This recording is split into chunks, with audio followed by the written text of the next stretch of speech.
कभी ऐसा लगता है कि तुम एक ऐसा बोझ उठाए चल रहे हो जो किसी और को दिखाई नहीं देता?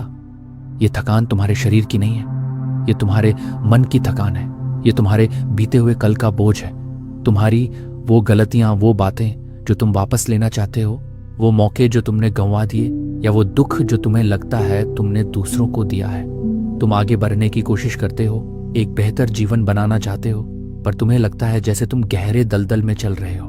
कुछ है जो तुम्हें पीछे खींच रहा है। इसी अदृश्य बोझ को तुम्हारा कर्म कहा जाता है।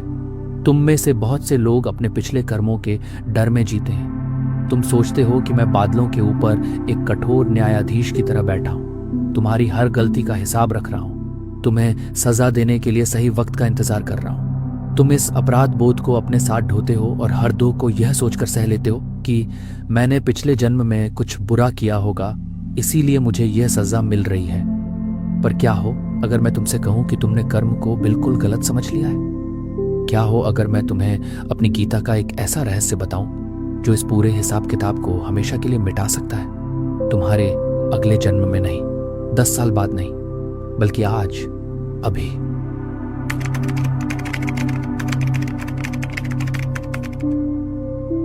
अपने कर्मों को मिटाने के लिए तुम्हें सबसे पहले यह समझना होगा कि असल में कर्म है क्या। मैं तुमसे नाराज नहीं हूं। ब्रह्मांड तुम्हें सजा नहीं देना चाहता।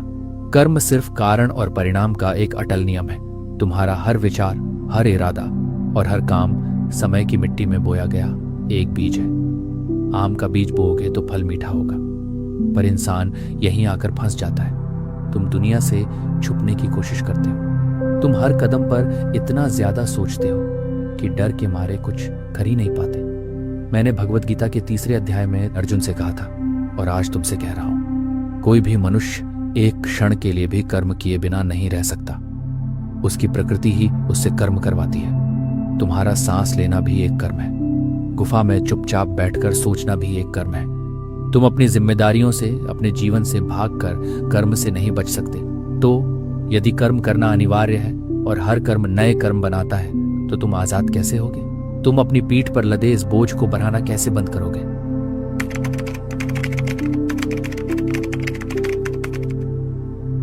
मैं तुम्हें इस आजादी का पहला रहस्य देता हूं, और वह है निष्काम कर्म, फल की इच्छा के बिना कर्म करना।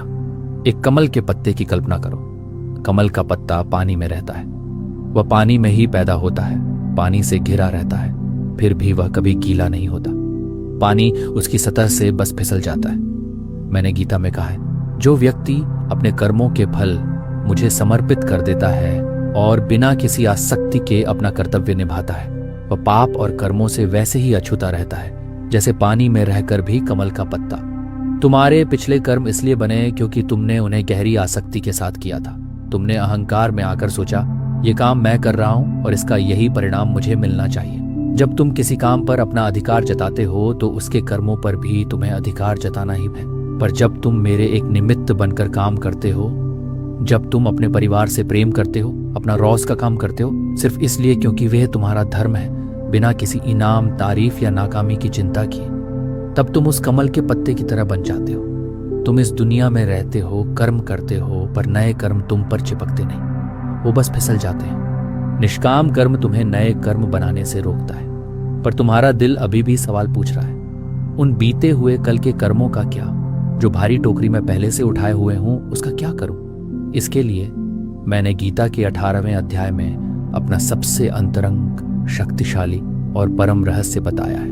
ये तुम्हारे अतीत को मिटाने का लास्ट रहस्य है। मैंने कहा है, सर्वधर्मान परित्यज्य मामेकम शरणम व्रज, अहम त्वां सर्व पापेभ्यो मोक्षयिष्यामि मा शुचा।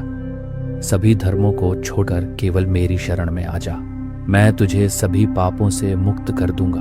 डर मत। मैं तुमसे कह रहा हूं कि मेरी कृपा तुम्हारी किसी भी गलती से कहीं ज्यादा विशाल है।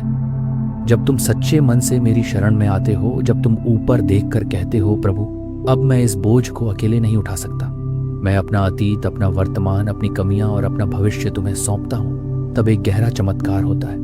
एक ऐसे अंधेरे कमरे के बारे में सोचो जो 1000 सालों से बंद है। उस अंधेरे को दूर करने में 1000 साल नहीं लगते। जैसे ही तुम एक माचिस जलाते हो, अंधेरा उसी क्षण गायब हो जाता है। तुम्हारा पिछला कर्म सूखे बीजों के ढेर जैसा है। जब तुम उन बीजों को भक्ति की आग में डाल देते हो तो वे भुन जाते हैं, और एक बुना हुआ बीज कभी अंकुरित नहीं हो सकता।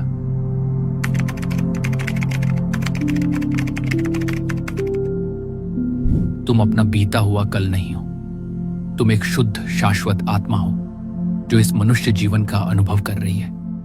एक गहरी सांस लो, तुम्हारा सारा कर्ज चुका दिया गया है, तुम्हारी टोकरी अब खाली है।